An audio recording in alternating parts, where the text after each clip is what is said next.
Prince William took a decisive stand after Prince Andrew's warning to Catherine shifted royal tensions into open conflict. In a bold reversal, William chose silence over tradition, a stark contrast to the monarchy's usual restraint. And the evidence? Captured at a funeral, where one look changed everything. The moment that changed everything.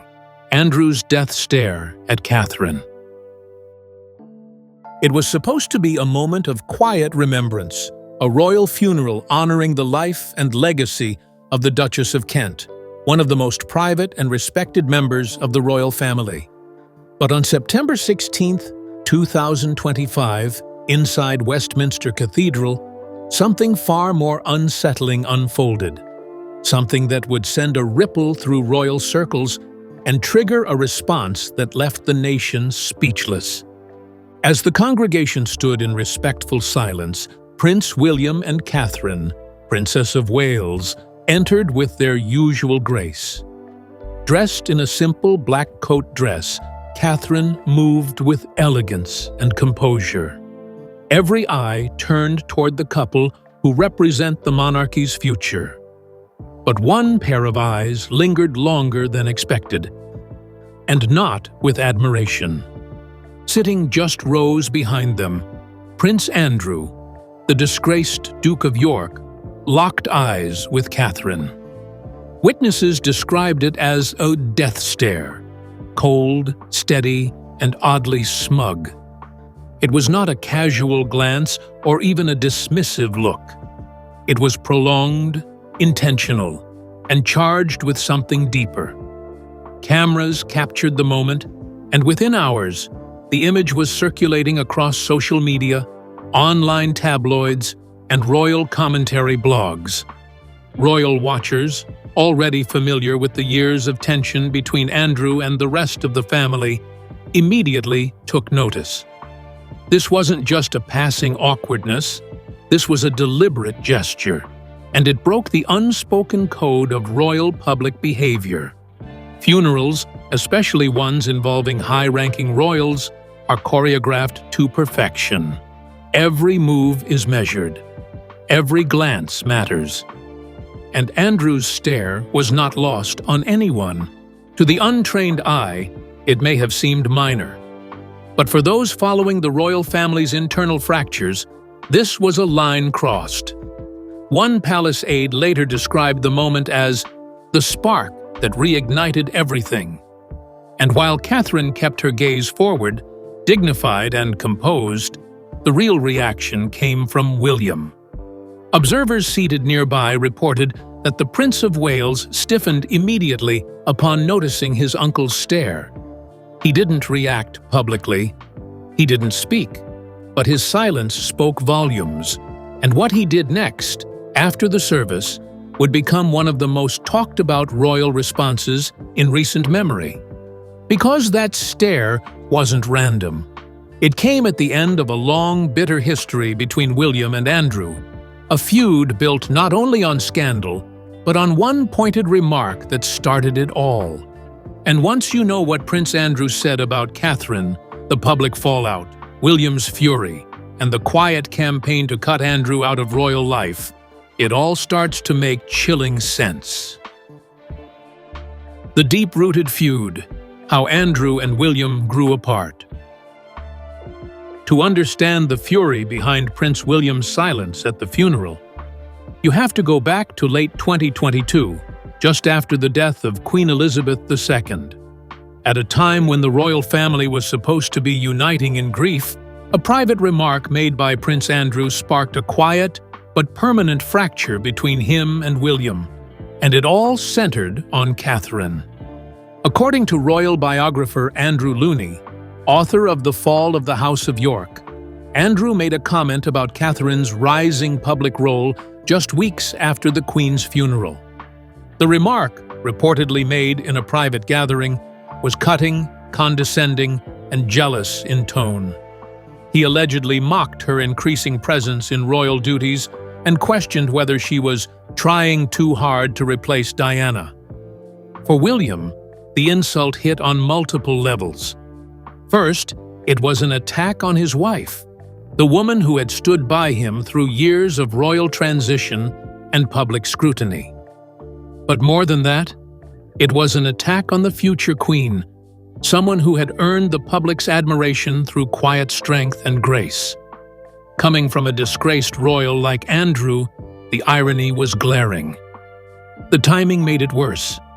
The monarchy was already navigating uncertain waters after the Queen's passing, and William was stepping into a larger leadership role. Catherine's steady presence had been vital. For Andrew to throw shade at that moment wasn't just disrespectful. It was strategic jealousy, a swipe from the sidelines. From that point on, William began drawing lines. According to insiders, he quietly blocked Andrew from appearing at events tied to the Waleses, refused to take meetings regarding his rehabilitation, and insisted privately that Andrew would never return to frontline royal duties as long as he had a say. A longtime aide put it plainly, that one comment ended everything. William never looked at Andrew the same way again. The damage wasn't limited to words. Andrew's past scandals, from his ties to Jeffrey Epstein, to his disastrous 2019 BBC interview, to the Queen stripping him of all titles in January 2022, had already made him a liability. But this was personal. It wasn't just about reputation anymore. It was about family loyalty, and Andrew had broken it. In the years since, William has tightened his circle, becoming more involved in decisions about who gets seen beside the monarchy's future.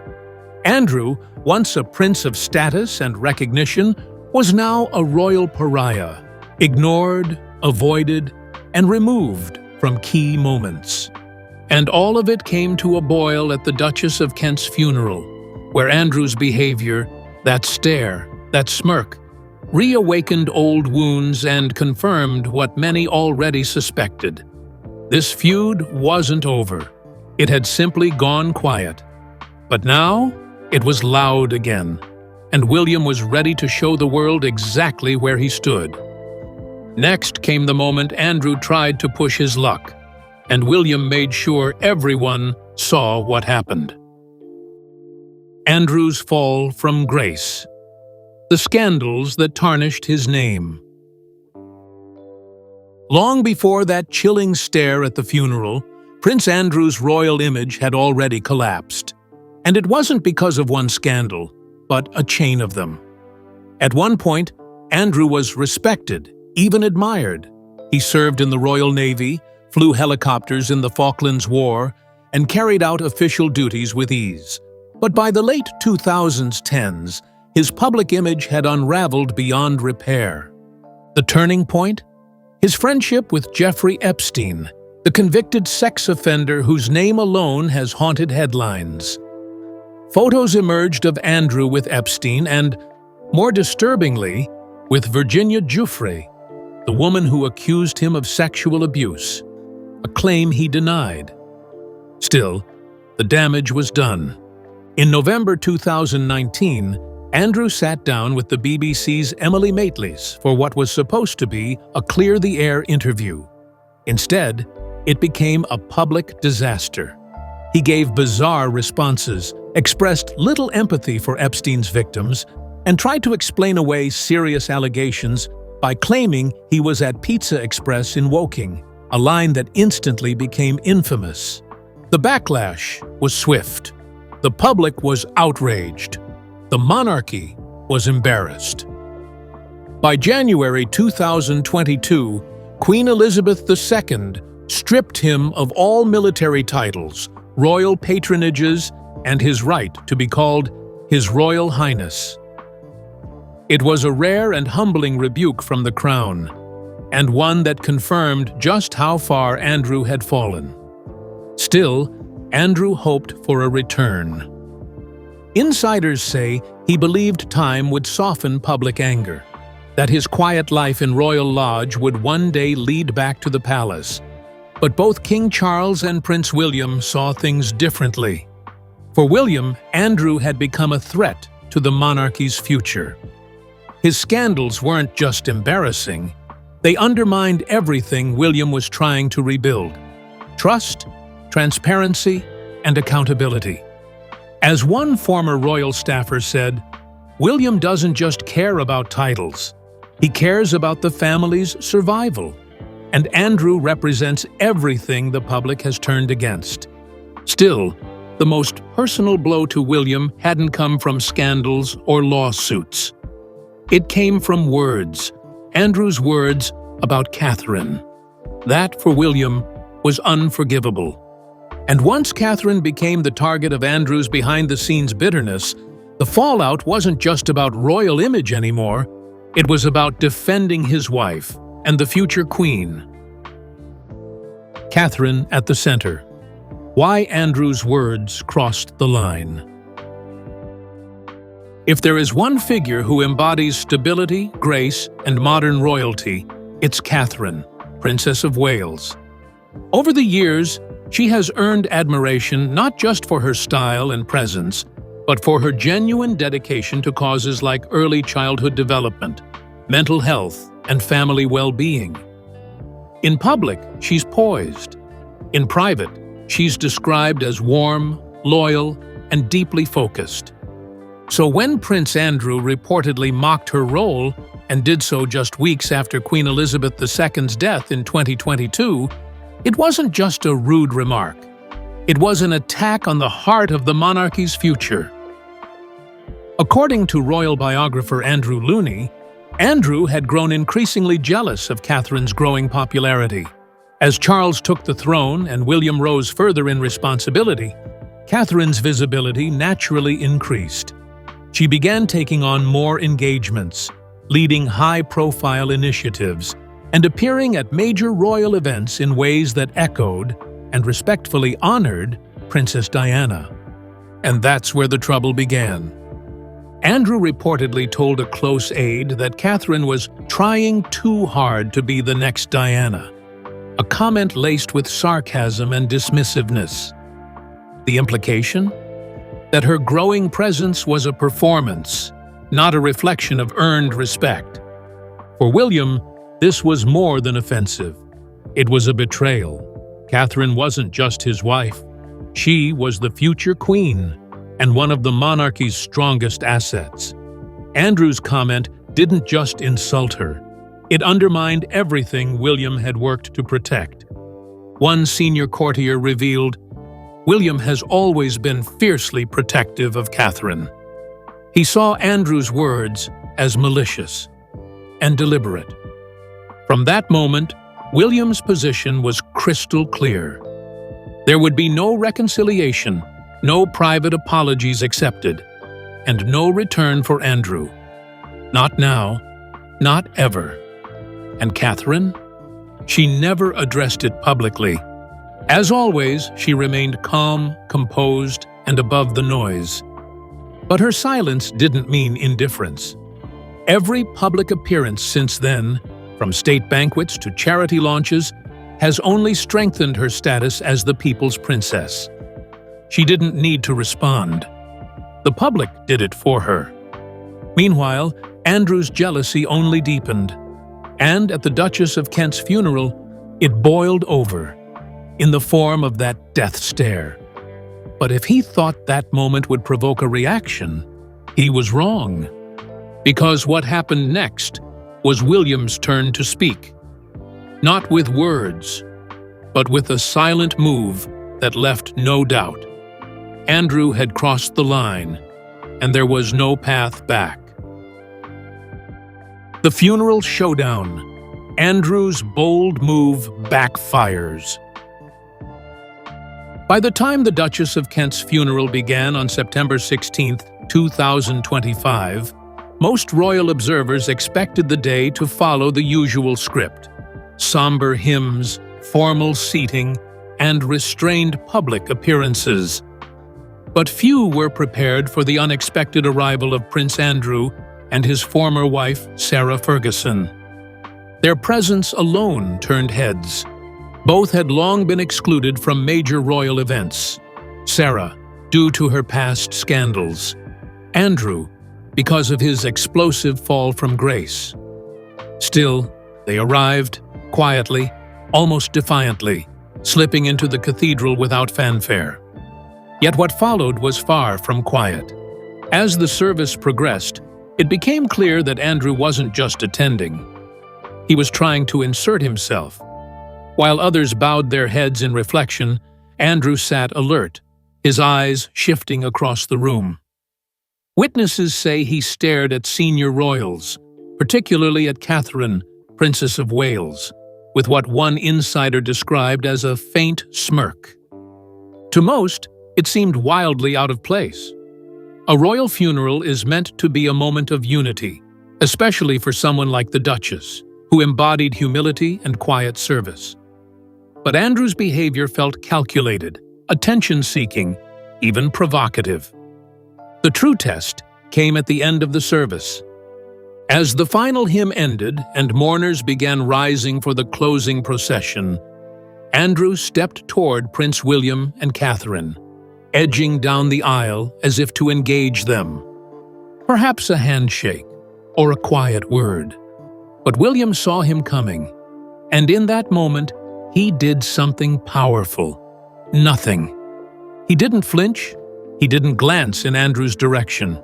He stood tall, eyes forward, hands together, a complete refusal to acknowledge his uncle. It was a public rejection, played out in total silence. But the message was louder than any confrontation could have been. Catherine didn't turn either. She remained composed, offering Andrew no eye contact, no reaction, nothing to feed off of. She mirrored William perfectly, her presence reinforcing his position with quiet strength. This moment, barely a few seconds, was captured by nearby cameras and quickly dissected online. Body language experts, royal commentators, and media outlets all agreed this was a deliberate shutout. Royal historian Deborah Hartley summed it up best. William didn't need to say a word. His silence was the sentence. Andrew was cut off, completely. As the royal procession moved out, the divide was unmistakable. William and Catherine walked ahead, firm and united. Andrew followed behind, physically close, but politically and emotionally exiled. And this wasn't the end of the story.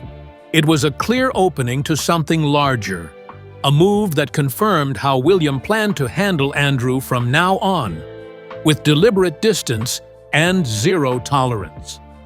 Because what came next wasn't just symbolic, it was strategy. William's silent strike, the unspoken message to Andrew.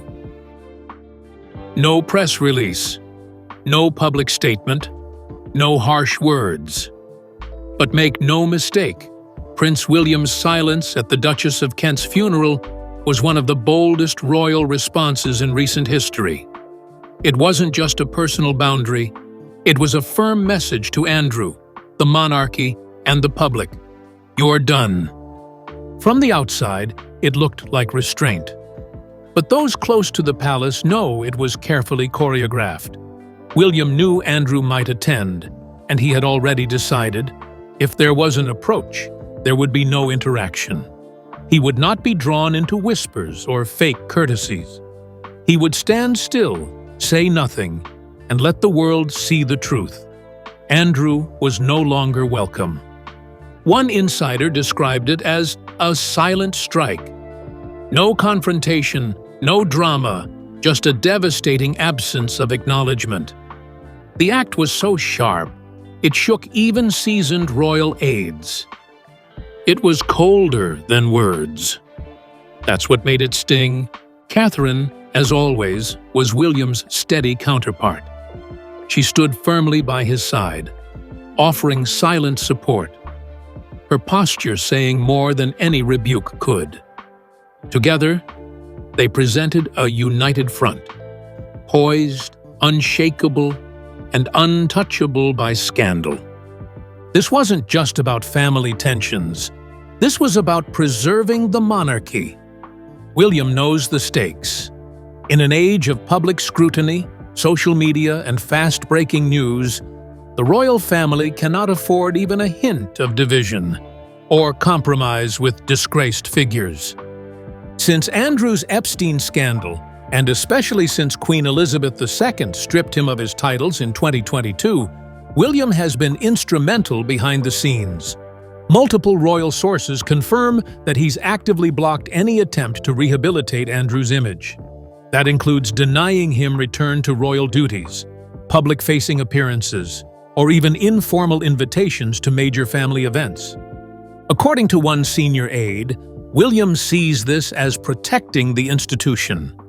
It's not revenge, it's survival, and his strategy has been remarkably effective. Andrew has been frozen out of the royal front line, and his absence from events tied to William and Catherine, from the 2024 Christmas service to their major charity launches, is no coincidence. It's policy.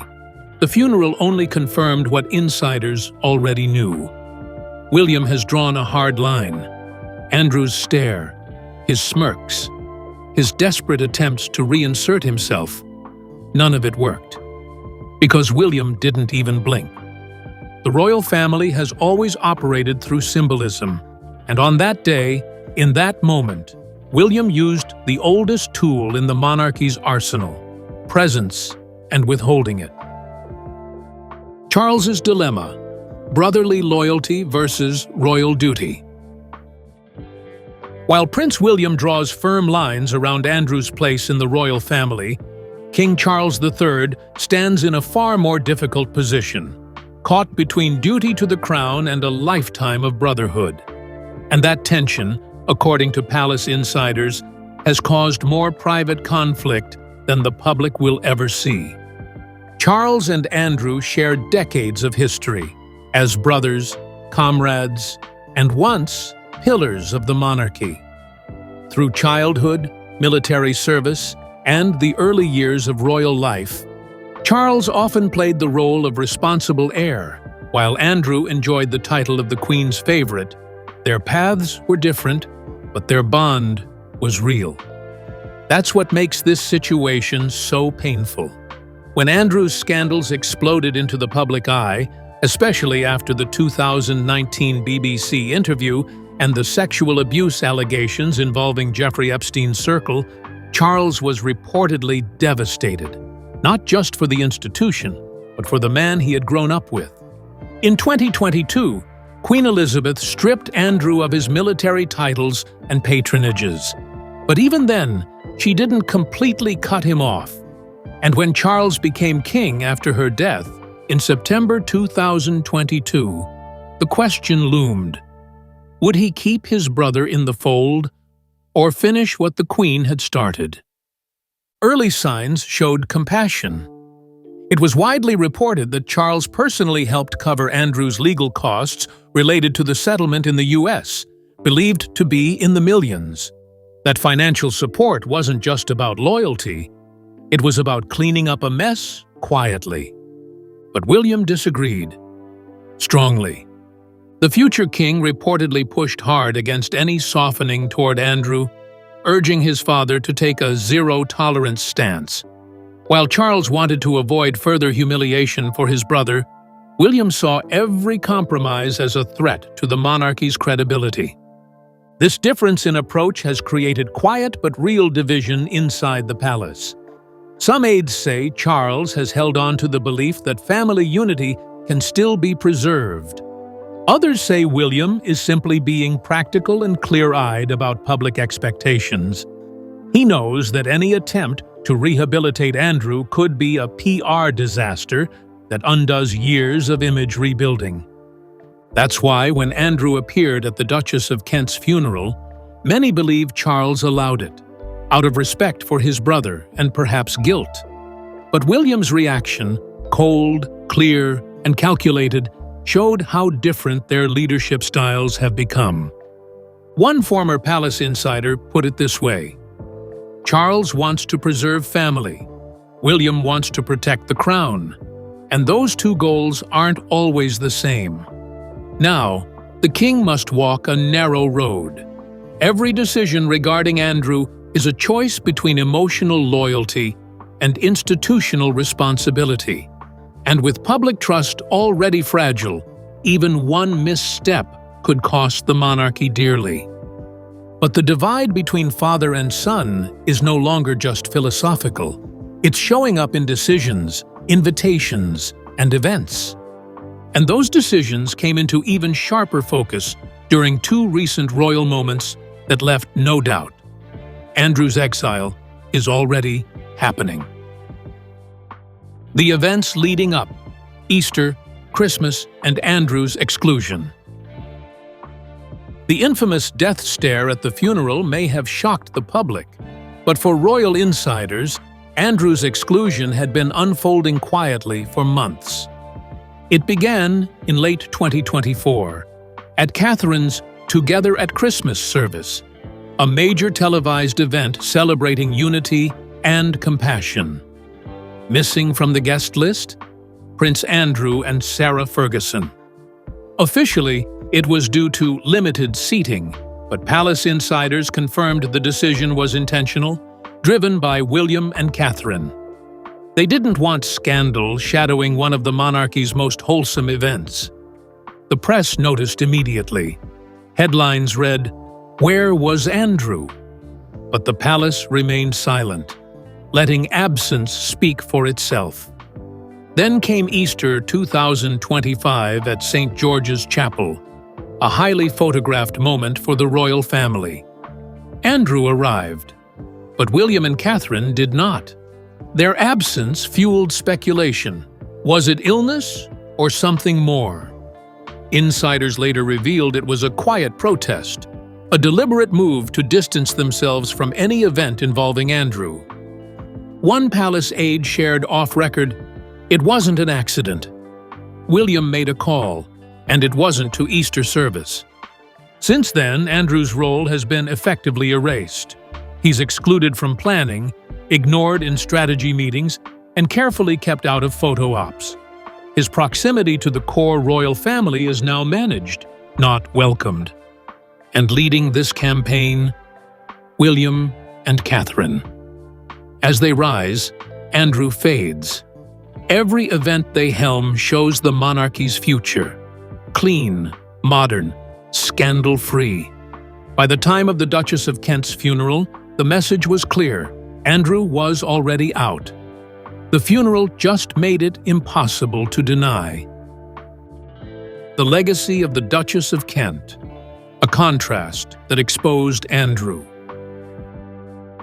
In a royal world often dominated by status and spectacle, the Duchess of Kent lived differently. Born Catherine Worsley in 1933, she became a royal by marriage, but chose a path few others dared to take. One of humility, quiet service, and true sacrifice. She stepped back from royal duties in the 1990s, gave up her HRH title in 2002, and spent her later years teaching music in public schools. In Hull, she was simply known as Mrs. Kent, a former duchess now helping children find confidence through music. She didn't seek applause. She created real impact without ever asking for recognition. Her legacy stood in sharp contrast to the man who disrespected her funeral with inappropriate stares and whispers, Prince Andrew. Where the Duchess chose modesty, Andrew clung to privilege. Where she stepped back with dignity, he refused to let go. Even after scandal stripped him of his roles. And at her funeral, his presence felt less like mourning and more like an attempt to reclaim relevance. William's cold rejection of Andrew in that sacred space wasn't just about family. It was about defending the values the Duchess had lived by, values the monarchy desperately needs to survive. As one royal observer noted, her silence spoke volumes in life. William's silence spoke for her in death. And with that, the final break was made. The final message. William draws the line. Prince William didn't need words to make his position clear. His silence at the funeral was more powerful than any confrontation. A clear, final message. Andrew is no longer part of the future. Sources close to the palace say William has made it known privately. Andrew will never return to royal duty, not while he has influence, and certainly not when he becomes king. He sees Andrew not just as a personal disappointment, but as a symbol of the monarchy's past mistakes, ones he refuses to repeat.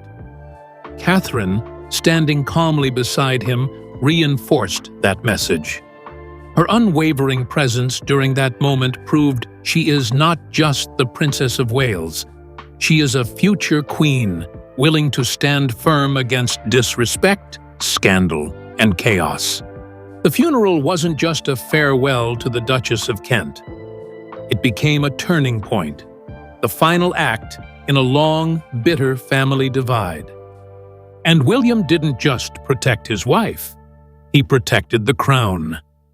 Because in this new royal era, trust is earned, image matters, and those who endanger either, no matter their blood, will find themselves on the outside looking in. Goodbye, forever may not have been said aloud. But in that cathedral, it was heard by everyone. William didn't raise his voice. He made a statement without saying a word. In that moment, the future king protected his wife and the crown. The message was clear. There's no place for scandal. Thank you for watching. Subscribe for more royal truth, drama, and what happens behind palace doors.